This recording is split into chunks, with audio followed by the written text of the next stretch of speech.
Chapter 7 How Mother Took Credit for Something She Hadn't Done. Several weeks after Bruno arrived at Outwith with his family, and with no prospect of a visit on the horizon from either Carl or Daniel or Martin, he decided that he'd better start to find some way to entertain himself, or he would slowly go mad. Bruno had only known one person whom he considered to be mad, and that was Herr Roller, a man of about the same age as father, who lived round the corner from him back in the old house in Berlin. He was often seen walking up and down the streets at all hours of the day or night, having terrible arguments with himself. Sometimes, in the middle of these arguments, the dispute would get out of hand, and he would try to punch the shadow he was throwing up against the wall. From time to time, he fought so hard that he banged his fists against the brickwork, and they bled, and then he would fall onto his knees and start crying loudly and slapping his hands against his head. On a few occasions, Bruno had heard him using those words that he wasn't allowed to use, and when he did this, Bruno had to stop himself from giggling. "You shouldn't laugh at poor Herr Roller," Mother had told him one afternoon when he had related the story of his latest escapade. "You have no idea what he's been through in his life." "He's crazy," Bruno said, twirling a finger in circles around the side of his head and whistling to indicate just how crazy he thought he was. "He went up to a cat on the street the other day and invited her over for afternoon tea." "What did the cat say?" asked Gretel, who was making a sandwich in the corner of the kitchen. "Nothing," explained Bruno. "It was a cat." "I mean it," Mother insisted. "Franz was a very lovely young man. I knew him when I was a little girl. He was kind and thoughtful and could make his way around a dance floor like Fred Astaire. But he suffered a terrible injury during the Great War, an injury to his head, and that's why he behaves as he does now. It's nothing to laugh at. You have no idea what the young men went through back then. They're suffering." Bruno had only been 6 years old at the time, and wasn't quite sure what Mother was referring to. "It was many years ago," she explained when he asked her about it. "Before you were born. Franz was one of the young men who fought for us in the trenches. Your father knew him very well back then. I believe they served together." "And what happened to him?" asked Bruno. "It doesn't matter," said Mother. "War is not a fit subject for conversation. I'm afraid we'll be spending too much time talking about it soon." That had been just over 3 years before they all arrived at Outwith, and Bruno hadn't spent much time thinking about Herr Roller in the meantime. But he suddenly became convinced that if he didn't do something sensible, something to put his mind to some use, then before he knew it, he would be wandering around the streets and having fights with himself and inviting domestic animals to social occasions too. To keep himself entertained, Bruno spent a long Saturday morning and afternoon creating a new diversion for himself. At some distance from the house, on Gretel's side and impossible to see from his own bedroom window, there was a large oak tree, one with a very wide trunk. A tall tree with hefty branches, strong enough to support a small boy. It looked so old that Bruno decided it must have been planted at some point in the late Middle Ages, a period he had recently been studying and was finding very interesting, particularly those parts about knights who went off on adventures to foreign lands and discovered something interesting while they were there. There were only two things that Bruno needed to create his new entertainment: some rope and a tire. The rope was easy enough to find, as there were bales of it in the basement of the house, and it didn't take long to do something extremely dangerous and find a sharp knife and cut as many lengths of it as he thought he might need. He took these to the oak tree and left them on the ground for future use. The tire was another matter. On this particular morning, neither Mother nor Father was at home. Mother had rushed out of the house early and taken a train to a nearby city for the day for a change of air, while Father had last been seen heading in the direction of the huts and the people in the distance outside Bruno's window. But as usual, there were many soldiers' trucks and jeeps parked near the house, and while he knew it would be impossible to steal a tire off of any of them, there was always the possibility that he could find a spare one somewhere. As he stepped outside, he saw Gretel speaking with Lieutenant Kotler, and, without much enthusiasm, decided that he would be the sensible person to ask. Lieutenant Kotler was the young officer whom Bruno had seen on his very first day at Outwith. The soldier who had appeared upstairs in their house and looked at him for a moment before nodding his head and continuing on his way. Bruno had seen him on many occasions since. He came in and out of the house as if he owned the place, and Father's office was clearly not out of bounds to him at all. But they hadn't spoken very often. Bruno wasn't entirely sure why, but he knew that he didn't like Lieutenant Kotler. There was an atmosphere around him that made Bruno feel very cold and want to put a coat on. Still, there was no one else to ask, so he marched over with as much confidence as he could muster to say hello. On most days, the young lieutenant looked very smart, striding around in a uniform that appeared to have been ironed while he was wearing it. His black boots always sparkled with polish, and his yellow-blonde hair was parted at the side and held perfectly in place with something that made all the comb marks stand out in it, like a field that had just been tilled. Also, he wore so much cologne that you could smell him coming from quite a distance.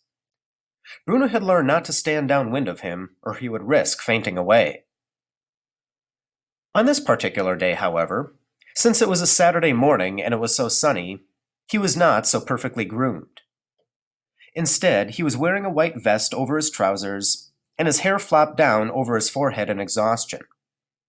His arms were surprisingly tanned, and he had the kind of muscles that Bruno wished he had himself. He looked so much younger today that Bruno was surprised. In fact, he reminded him of the big boys at school, the ones he always steered clear of.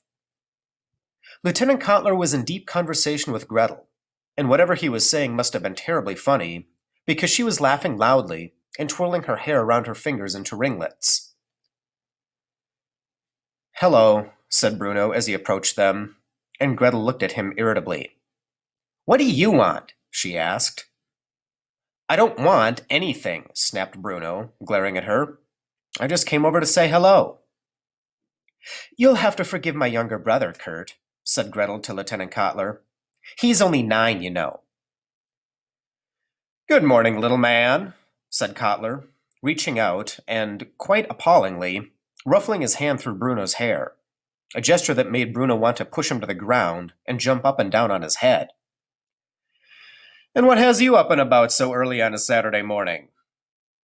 "It's hardly early," said Bruno. "It's almost 10 o'clock. Lieutenant Kotler shrugged his shoulders. "When I was your age, my mother couldn't get me out of bed until lunchtime. She said I would never grow up to be so big and strong if I slept my entire life away." "Well, she was quite wrong there, wasn't she?" simpered Gretel. Bruno stared at her with distaste. She was putting on a silly voice that made her sound as if she hadn't a thought in her head. There was nothing Bruno wanted to do more than walk away from the two of them and have nothing to do with whatever they were discussing. But he had no choice but to put his best interests first and ask Lieutenant Kotler for the unthinkable. A favor. "I wondered if I could ask you a favor," said Bruno. "You can ask," said Lieutenant Kotler, which made Gretel laugh again, even though it was not particularly funny. "I wondered whether there were any spare tires around," Bruno continued. "From one of the Jeeps, perhaps, or a truck, one that you're not using." "The only spare tire I've seen around here recently belongs to Sergeant Hofschneider, and he carries it around his waist," said Lieutenant Kotler, his lips forming into something that resembled a smile. This didn't make any sense at all to Bruno, but it entertained Gretel so much that she appeared to start dancing on the spot. "Well, is he using it?" asked Bruno. "Sergeant Hofschneider?" asked Lieutenant Kotler. "Yes, I'm afraid so. He's very attached to his spare tire." "Stop it, Kurt," said Gretel, drying her eyes. "He doesn't understand you. He's only 9. "Oh, will you be quiet, please?" shouted Bruno, staring at his sister in irritation. It was bad enough having to come out here and ask for a favor from Lieutenant Kotler, but it only made things worse when his own sister teased him all the way through it. "You're only 12 anyway," he added, "so stop pretending to be older than you are."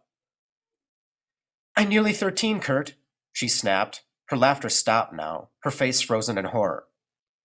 I'll be 13 in a couple weeks' time, a teenager, just like you. Lieutenant Kotler smiled and nodded his head, but said nothing.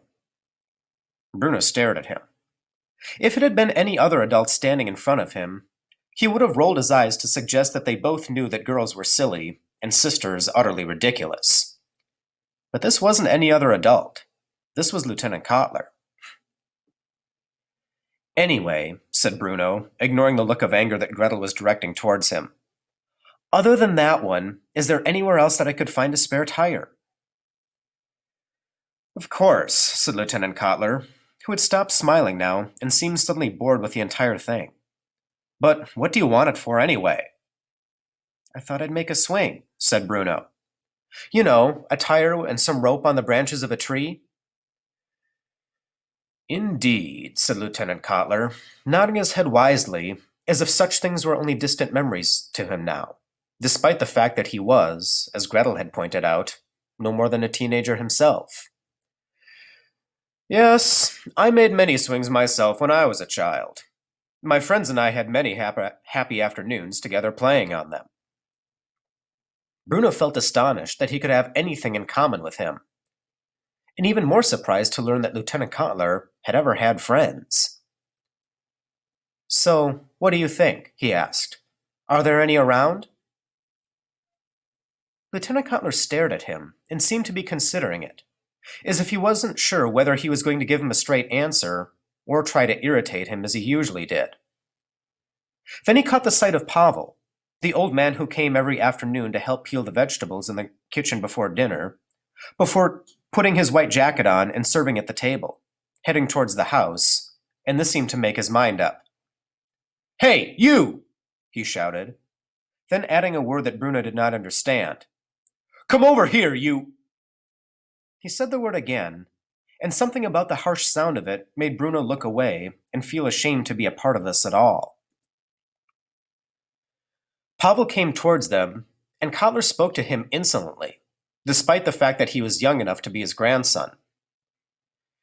Take this little man to the storage shed at the back of the main house. Lined up alongside a wall are some old tires. He will select one, and you are to carry it wherever he asks you to. Is that understood? Pavel held his cap before him in his hands, and nodded, which made his head bow even lower than it already was. Yes, sir, he said in a quiet voice. So quiet that he may not have even said it at all. And afterwards, when you return to the kitchen, make sure you wash your hands before touching any of the food, you filthy... Lieutenant Kotler repeated the word that he had used twice already, and spat a little as he spoke. Bruno glanced across at Gretel, who had been staring adoringly at the sunlight bouncing off Lieutenant Kotler's hair, but now, like her brother, looked a little uncomfortable. Neither of them had ever really spoken to Pavel before, but he was a very good waiter, and they, according to Father, did not grow on trees. Off you go, then, said Lieutenant Kotler, and Pavel turned and led the way toward the storage shed, followed by Bruno, who from time to time glanced back in the direction of his sister and the young soldier, and felt a great urge to go back there and pull Gretel away, despite the fact that she was annoying and self-centered and mean to him most of the time. That, after all, was her job. She was his sister. But he hated the idea of leaving her alone with a man like Lieutenant Kotler. There was really no other way to dress it up. He was just plain nasty. The accident took place a couple of hours later, after Bruno had located a suitable tire, and Pavel had dragged it to the large oak tree on Gretel's side of the house. And after Bruno had climbed up and down and up and down and up and down the trunk to tie the rope securely around the branches and the tire itself. Until then, the whole operation had been a tremendous success. He had built one of these once before, but back then he had Carl, Daniel, and Martin to help him with it. On this occasion, he was doing it by himself, and that made things decidedly trickier. And yet, somehow, he managed it. And within a few hours, he was happily installed inside the center of the tire and swinging back and forth as if he did not have a care in the world, although he was ignoring the fact that it was one of the most uncomfortable swings he had ever been on in his life. He lay flat out across the center of the tire and used his feet to give himself a good push off the ground. Every time the tire swung backwards, it rose in the air and narrowly avoided hitting the trunk of the tree itself. But it still came close enough for Bruno to use his feet to kick himself even faster and higher on the next swing. This worked very well until his grip on the tire slipped a little, just as he kicked the tree. And before he knew it, his body was turning inside and he fell downwards, one foot still inside the rim, while he landed face down on the ground beneath him with a thud. Everything went black for a moment and then came back into focus. He sat up on the ground just as the tire swung back and hit him on the head, and he let out a yelp and moved out of its way. When he stood up, he could feel that his arm and leg were both very sore, as he had fallen heavily on them, but they weren't so sore that they might be broken. He inspected his hand, and it was covered in scratches, and when he looked at his elbow, he could see a nasty cut. His leg felt worse, though, and when he looked down at his knee, just below where his shorts ended, there was a wide gash, which seemed to have been waiting for him to look at, because once all the attention was focused on it, he started to bleed rather badly. "Oh dear," said Bruno out loud, staring at it and wondering what he should do next.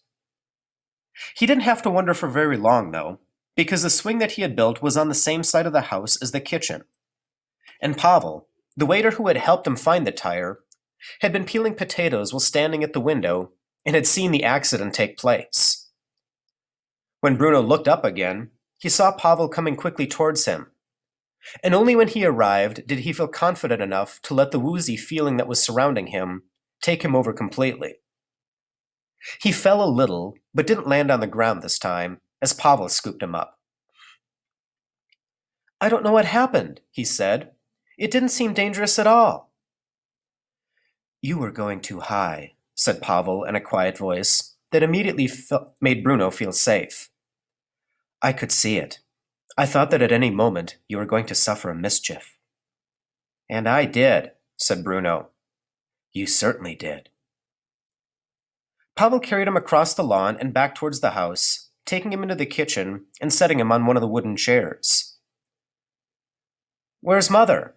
asked Bruno, looking around for the first person he usually searched for when he'd had an accident.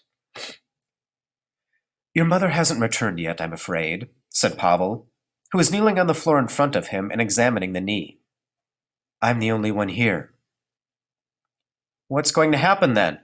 asked Bruno, beginning to panic slightly, an emotion that might encourage tears. "I might bleed to death." Pavel gave a gentle laugh and shook his head. "You're not going to bleed to death," he said, pulling a stool across and settling Bruno's leg on it. "Don't move for a moment. There's a first aid box over here." Bruno watched as he moved around the kitchen, pulling the green first aid box from a cupboard and filling a small bowl with water, testing it first with his finger to make sure that it wasn't too cold. "Will I need to go to a hospital?" asked Bruno.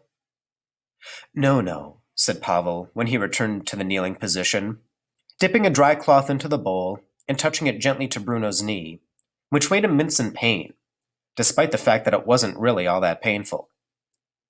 "It's only a small cut. It won't even need stitches." Bruno frowned and bit his lip nervously, as Pavel cleaned the wound of blood and then held another cloth to it quite tightly for a few minutes. When he pulled it away again, gently, the bleeding had stopped, and he took a small bottle of green liquid from the first aid box and dabbed it over the wound, which stung quite sharply and made Bruno say, "Ow!" a few times in rapid succession. "It's not that bad," said Pavel, but in a gentle and kindly voice. "Don't make it any worse by thinking it's more painful than it really is." Somehow, this made sense to Bruno, and he resisted the urge to say "ow" anymore. And when Pavel had finished applying the green liquid, he took a bandage from the first aid box and taped it to the cut. "There," he said. "All better, huh?" Bruno nodded and felt a little ashamed of himself for not behaving as bravely as he would have liked. "Thank you," he said. "You're welcome," said Pavel. "Now, You need to stay sitting there for a few minutes before you walk around on it again, all right? Let the wound relax, and don't go near that swing again today. Bruno nodded and kept his legs stretched out on the stool while Pavel went over to the sink and washed his hands carefully, even scrubbing under his nails with a wire brush before drying them off and returning to the potatoes. Will you tell Mother what happened? Asked Bruno, who had spent the last few minutes wondering whether he would be viewed as a hero for suffering an accident or a villain for building a death trap. I think she'll see for herself, said Pavel, who took the carrots over to the table now and sat down opposite Bruno as he began to peel them onto an old newspaper. Yes, I suppose so, said Bruno. Perhaps you'll want to take me to a doctor. I don't think so, said Pavel quietly. You never know, said Bruno, who didn't want his accident to be dismissed quite so easily. It was, after all, quite the most exciting thing that had happened to him since arriving here. It could be worse than it seems. It's not, said Pavel, who barely seemed to be listening to what Bruno was saying. The carrots were taking up so much of his attention. Well, how do you know? Asked Bruno quickly, growing irritable now, despite the fact that this was the same man who had come out to pick him up off the ground and brought him in and taken care of him. You're not a doctor. Pavel stopped peeling the carrots for a moment and looked across the table at Bruno, his head held low, his eyes looking up, as if he were wondering what to say to such a thing. He sighed and seemed to consider it for quite a long time before saying, Yes, I am. Bruno stared at him in surprise. This didn't make any sense to him. But you're a waiter, he said slowly, and you peel the vegetables for dinner. How can you be a doctor too? Young man, said Pavel, and Bruno appreciated the fact that he had the courtesy to call him young man instead of little man, as Lieutenant Kotler had. I certainly am a doctor. Just because a man glances up at the sky at night does not make him an astronomer, you know. Bruno had no idea what Pavel meant, but something about what he had said made him look at him closely for the first time. He was quite a small man, and very skinny too, with long fingers and angular features. He was older than father, but younger than grandfather, which still meant that he was quite old. And although Bruno had never laid eyes on him before coming to Outwith, something about his face made him believe that he had worn a beard in the past, but not anymore. But I don't understand, said Bruno, wanting to get to the bottom of this. If you're a doctor, then why are you waiting on tables? Why aren't you working at a hospital somewhere? Pavel hesitated for a long time before answering. And while he did so, Bruno said nothing. He wasn't sure why, but he felt that the polite thing to do was to wait until Pavel was ready to speak. Before I came here, I practiced as a doctor, he said finally. Practiced? Asked Bruno, who was unfamiliar with the word. Weren't you any good then? Pavel smiled. I was very good, he said. I always wanted to be a doctor, you see. From the time I was a small boy. From the time I was your age. I want to be an explorer, said Bruno quickly. I wish you luck, said Pavel. Thank you. Have you discovered anything yet? Well, back in our house in Berlin, there was a lot of exploring to be done, recalled Bruno. But then, it was a very big house, bigger than you could possibly imagine. So there were a lot of places to explore. It's not the same here. Nothing is the same here, agreed Pavel. When did you arrive at Outwith? Asked Bruno. Pavel put the carrot and the peeler down for a few moments and thought about it. I think I've always been here, he said finally in a quiet voice. You grew up here? No, said Pavel, shaking his head. No, I didn't. But you just said... Before he could go on, Mother's voice could be heard outside. As soon as he heard her, Pavel jumped up quickly from his seat and returned to the sink with the carrots and the peeler and the newspaper full of peelings, and turned his back on Bruno, hanging his head low and not speaking again. "What on earth happened to you?" asked Mother when she appeared in the kitchen, leaning down to examine the plaster which covered Bruno's cut. "I made a swing, and then I fell off it," explained Bruno. "And then the swing hit me on the head, and I nearly fainted. But Pavel came out and brought me in and cleaned it all up and put a bandage on me. And it stung very badly, but I didn't cry. I didn't cry once, did I, Pavel?" Pavel turned his body slightly in their direction, but didn't lift his head. "The wound has been cleaned," he said quietly, not answering Bruno's question.